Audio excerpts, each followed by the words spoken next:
역대하 25장 14절부터 16절까지 말씀 보겠습니다. 역대하 25장 14절부터 16절까지 말씀, 저와 여러분들 한 절씩 교독하겠습니다. 역대하 25장 14절부터 16절까지 말씀입니다. 제가 먼저 읽습니다. 아마샤가 에돔 사람을 죽이고 돌아올 때에 세일 자손의 신들을 가져와서 자기의 신으로 세우고 그것들 앞에 경배하며 분향한지라.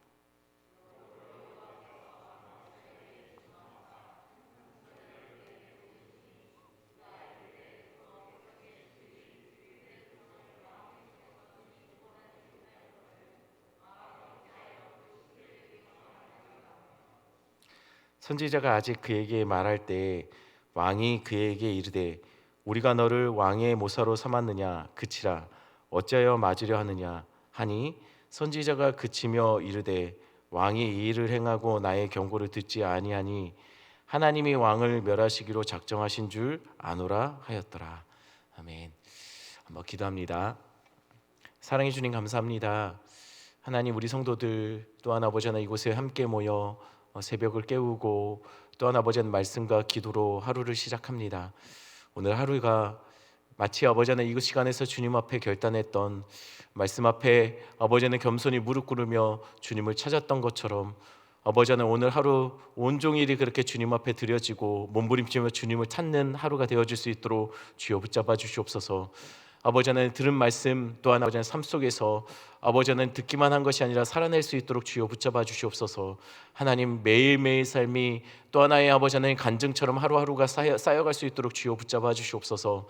인도하신 하나님 감사를 드리며 예수님의 이름으로 기도드렸습니다. 아멘. 어제 함께 나누었던 이야기들을 먼저 간단하게 정리하겠습니다. 어제 왕위에 오른 아마샤는 나라가 굳건히 세워지고 나자 아버지를 죽인 자들을 모두 처단하였습니다. 그리고 그는 그동안 유다를 괴롭혀 왔던 에돔을 치기로 합니다. 그는 먼저 북이스라엘에 100달란트를 주고 용병 10만 명을 고용합니다. 이미 자신에게도 30만 명의 군대가 있었습니다. 이 정도면 충분히 준비가 되었습니다. 아마샤는 그렇지 않아도 적대 세력을 숙청하고 난 상황이기에 이번 원정이 갖는 의미는 굉장히 의미가 있는 그런 원정이 되었을 겁니다. 만약에 이 싸움에서 이 전투에서 이기지 못한다면 그는 그렇지 않아도 불안한 전국 속에 아마 정치적으로 굉장한 타격을 받게 될 것입니다. 그래서 확실한 승리를 보장받기 위해서 그는 북이스라엘에 군대를 요청한 것으로 보입니다. 그런데 문제가 생겼죠. 하나님의 사람이 그를 찾아와서 북이스라엘 군대와 하나님이 함께하지 않으니 그들과 함께 싸우지 말라고 말을 한 겁니다. 사실은 군대와 그리고 그 큰 돈을 포기하는 것은 그렇게 쉽지는 않습니다. 심사숙고하고 결정을 냈을 겁니다. 근데 아마샤는 이 말을 듣고 믿음의 선택을 하는 것처럼 보입니다. 북이스라엘 군대를 돌려보내요. 그리고 자신이 직접 에돔을 치기 위해 군대를 지휘하여 에돔을 향해 진군한 겁니다. 그리고 이어지는 본문에는 아마샤의 군대가 에돔의 수도 셀라까지 점령하였다고 기록하고 있습니다. 승리한 것이죠. 그리고 사실은 역대하에는 잘 기록이 되어 있지 않지만 열왕기하 14장 7절에는 동일한 사건을 이렇게 기록합니다. 제가 읽어드립니다. 열왕기하 14장 7절 말씀 제가 읽어드립니다. 아마샤가 소금 골짜기에서 에돔 사람 10,000명을 죽이고 또 전쟁을 하여 셀라를 취하고 이름을 욕드엘이라 하였더니 오늘까지 그러하니라. 아마샤가 에돔의 수도 셀라를 쳤습니다. 그리고 그것을 취하고 그곳의 지명을 욕드엘이라고 이름을 바꾼 겁니다. 이 욕드엘이라는 말의 뜻은 하나님에 의해 정복된 곳, 하나님에 의해서 정복된 곳이라는 뜻입니다.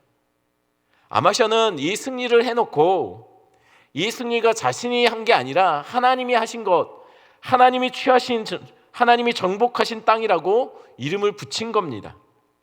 그런데 거기까지는 좋았어요. 오늘 본문 14절에 보니까 14절 말씀 한번 같이 읽어볼까요? 14절입니다. 아마샤가 에돔 사람을 죽이고 돌아올 때에 세 자손의 신들을 가져와서 자신의 신으로 세우고 그것들 앞에 경배하며 분향한지라. 아마샤가 에돔 사람을 죽이고 돌아오면서 그들의 신을 가져와 섬기며 그곳에 제사를 드리기 시작한 거예요.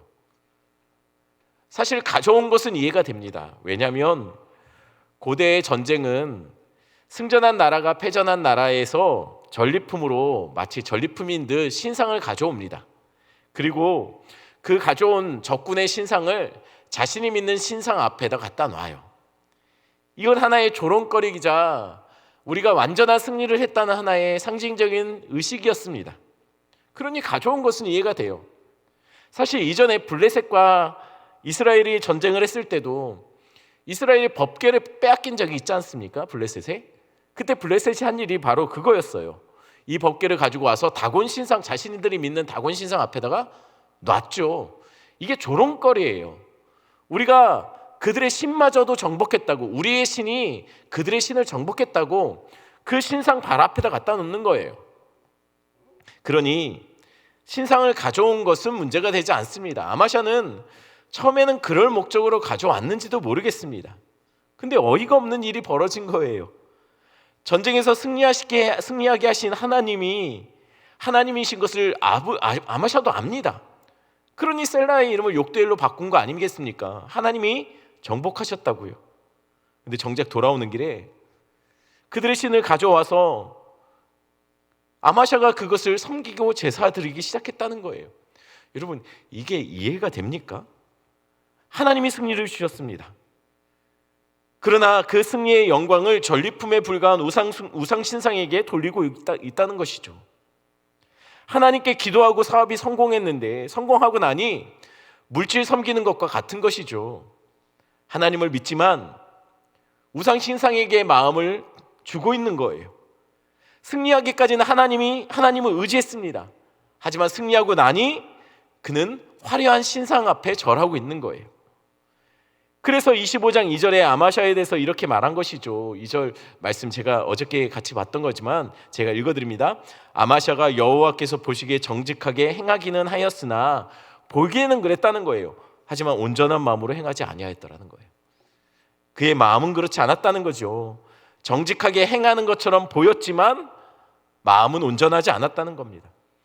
아쉬울 때 하나님을 찾았지만 오늘처럼 전쟁에서 승리하니 하나님께 마음을 주지 않고 마음이 떠나 있는 거예요. 문제가 생기면 작전 기도하고 열심히 섬기고 매달립니다. 그런 것처럼 보입니다. 하지만 문제가 해결되고 나면 하나님께 돌아서고 하나님을 잊고 사는 종종 우리들의 모습처럼 말입니다. 수능 기간이 되면 온 나라가 교회들마다 작전 기도회가 다 열리죠. 하지만 수능이 끝나면 언제 그랬느냐? 다 사라지는 그런 기도회처럼 말입니다. 하나님은 도구고 진이처럼 여겨지는 거죠. 필요하니 하나님을 섬기는 겁니다. 하나님을 믿어서 섬기는 것이 아니라, 하나님이 우리의 주인이었기 때문에 섬기는 것이 아니라 하나님이 필요해서 섬기는 것입니다. 그래서 하나님이 아마샤에게 진노하기 시작합니다. 그래서 한 선지자를 보내서 이렇게 말하는 것이죠. 사실 하나님이 진노하셨으면 선지자를 보낼 필요가 없이 그냥 치시면 돼요. 그런데 선지자를 보내는 이유가 뭡니까? 그래도 아마샤에게 기회를 주는 거예요. 15절 말씀 한번 한 목소리 읽겠습니다. 15절입니다. 그러므로 여호와께서 아마샤에게 진노하사 한 선지자를 그에게 보내시니 그가 이르되 저 백성의 신들이 그들의 백성을 왕의 손에서 능히 구원하지 못하였거늘 왕은 어찌하여 그 신들에게 구하나이까 하며. 하나님의 선지자를 통해 하신 말씀이 무엇입니까? 아니 어찌 패전한 나라의 신을 섬기냐는 것이죠. 그들의 백성도 구원하지 못하는 신을 왜 왕이 섬기냐는 거예요. 그러면은 깨닫고 돌이켜야죠. 승리하게 하신 하나님은 뒷전에 두고 전리품으로 가져오는 신을 섬기고 있으니 얼마나 어리석습니까? 하나님이 먹고 살게 하셨으면, 하나님이 물질 허락하셨으면, 하나님이 양식을 주어 살게 하셨다면 그분께 감사하고 영광을 돌려야지, 왜 그 물질과 돈과 양식에 마음 빼앗겨 그거 마치 섬기듯이 그것에 애달아 그렇게 삶을 살아가느냐는 것이에요. 하나님을 섬겨야지. 왜 하나님이 허락하신 것을 섬기고 사느냐는 것이죠. 그래서 정신 차리라고 하나님이 그 선지자를 보낸 겁니다. 그런데 아마샤의 반응이 어떻습니까? 16절 말씀 제가 읽어보겠습니다. 선지자가 아직 그에게 말할 때에 왕이 그에게 이르되 우리가 너를 왕의 모사로 삼았느냐 그치라 어찌하여 맞으려고 하느냐 하니, 한번 여기까지만 먼저 읽고 얘기하겠습니다. 선지자가 말할 때에 왕이 말한 겁니다. 선지자가 말하고 났을 때 말한 게 아닙니다. 말할 때에 왕이 말한 겁니다. 이 말이 무슨 의미입니까? 선지자가 한참 말하고 있는데 말을 듣지 않고 말을 끄는 겁니다. 한마디로 듣기 싫다는 거죠. 그러면서 하는 말이 뭡니까? 누가 너를 왕의 모사로 삼았느냐 그치라 어디서 맞으려고 하느냐. 얼마나 무례합니까? 지금 선지자는 하나님의 말씀을 대언하고 있는 겁니다. 하나님이 나를 보내셔서 하나님의 말씀을 하고 있는 겁니다. 그런데 아마샤는 듣기 싫으니 닥치라는 거예요. 얻어맞기 싫으면 멈추라는 거죠. 잘못한 것을 몰라서가 아닙니다. 말씀이 듣기 싫은 겁니다. 말씀을 들으니 자신의 죄가 드러나는 것 같고 말씀을 들으니 불편하다는 거예요. 그런데 이 말을 하고 나니 선지자가 무서운 말을 하는 거예요. 16절 하반절에 이렇게 말하는 것이죠. 왕이 이 일을 행하고 나의 경고를 듣지 아니하니 하나님이 왕을 멸하시기로 작정하신 줄 아노라 하였더라. 선지자가 가서 말을 하는데 듣지 않으니 이 선지자가 이렇게 말하는 거예요. 왕은 지금 이렇게 하는 것은 하나님께서 왕을 치시기로 마음먹은 것, 그래서 이러는 것인 줄 제가 알겠습니다라는 것이죠. 늘 말씀드리지만 성도도 넘어지고 죄를 범할 수 있습니다. 그러나 진짜 문제는 죄를 짓지 않는 것이 아닙니다. 진짜 문제는 회개하지 않는 겁니다. 언제든지 우리는 연약해서 넘어질 수 있지요. 성도는 넘어질 수 있습니다. 성도도 범죄할 수 있습니다. 하지만 진짜 성도에게 문제는 죄 짓지 않는 것이 아니라 죄를 졌음에도 회개치 않는 것이에요.